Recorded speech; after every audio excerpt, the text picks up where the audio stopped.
మన ఇండియన్ ఎకానమీలో డబ్బు ఎలా తిరుగుతుందో ఎప్పుడైనా ఆలోచించారా?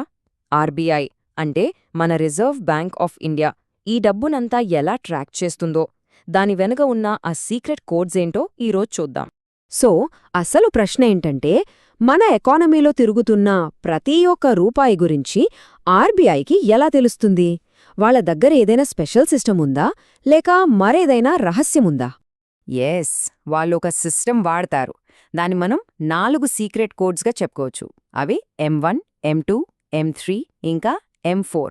పదండి, ఈరోజు మనం ఈ కోడ్స్ని క్రాక్ చేసి మన డబ్బు కథ ఏంటో తెలుసుకుందాం. సరే, ఇక అసలు విషయంలోకి వెళ్దాం. ఈ M1, M2 లాంటి ఎకనామిక్ కాన్సెప్ట్స్ వినగానే కొంచెం కన్ఫ్యూజన్గా అనిపించొచ్చు. కానీ వీటిని చాలా సింపుల్గా మనందరికీ తెలిసిన ఒకరి ఎగ్జాంపుల్తో అర్థం చేసుకుందాం. మన mega power star Ram Charan గారి సంపాదననే ఒక ఉదాహరణగా తీసుకుని ఈ M1, M2, M3 లాంటి మెజర్స్ అంటే ఏంటో చూద్దాం. ఇందులో M4 కూడా ఉంటుంది, కానీ అదెంత కామన్గా వాడరు. సో మన ఫోకస్ అంతా M1, M2 అండ్ M3 మీదే. ఫస్ట్ M1, దీన్నే నారో మనీ అని కూడా అంటారు. M1 అంటే అత్యంత లిక్విడ్ మనీ. ఇక్కడ లిక్విడ్ అంటే నీళ్లు కాదు సుమా, వెంటనే ఖర్చు పెట్టడానికి సిద్ధంగా ఉన్న డబ్బు.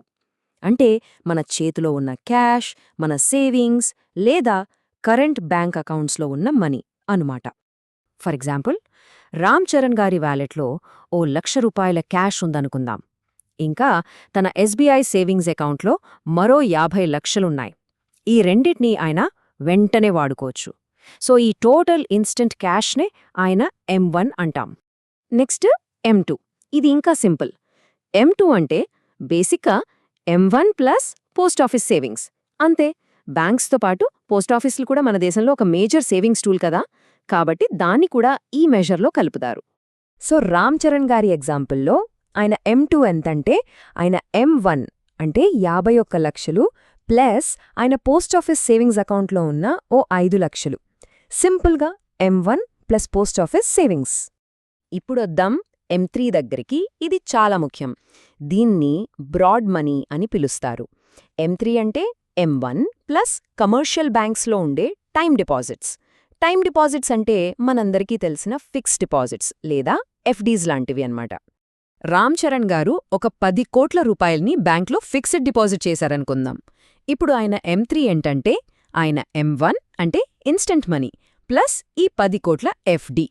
ఇక్కడొక ఇంపార్టెంట్ పాయింట్ గమనించాలి. M3 క్యాలిక్యులేషన్లో పోస్టాఫీస్ సేవింగ్స్ని కలపరు. And that's where things get interesting. ఒక్క నిమిషం, ఆర్బీఐకి అత్యంత ముఖ్యమైన మెజర్ M3 అయితే అది పోస్టాఫీస్ని ఎందుకు పట్టించుకోవట్లేదు, ఎందుకు ఇగ్నోర్ చేస్తోంది? ఇదే ఇక్కడ మన ముందున్న అసలైన పజిల్. సరే, ఇప్పుడు ఈ పోస్టాఫీస్ పజిల్ని సాల్వ్ చేద్దాం.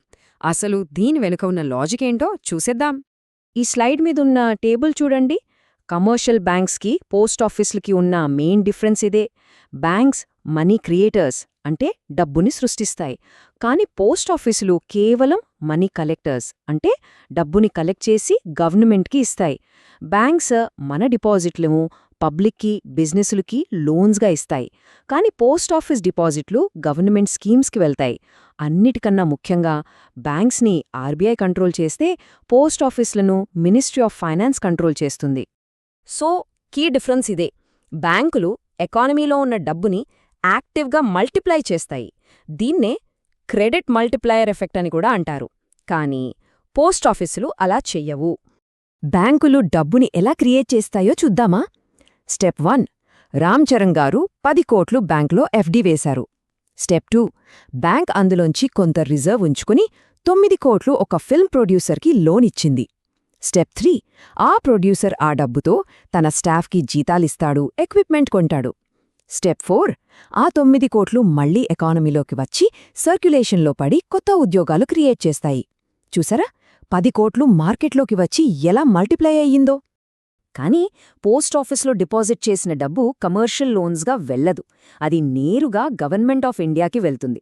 వాళ్లు పబ్లిక్ స్కీమ్స్ అంటే రోడ్లు, హాస్పిటల్స్ లాంటి వాటికి ఫండ్ చేయడానికి వాడుతారు. అందుకే అది యాక్టివ్ లెండింగ్ సైకిల్లో భాగంగా ఉండదు. ఓకే, సో బ్యాంకులు డబ్బుని మల్టిప్లై చేస్తాయని అర్థమైంది. అందుకే M3లో పోస్టాఫీస్లు ఉండవు. కానీ M3 ఎందుకంత ముఖ్యం? Why is it the big one?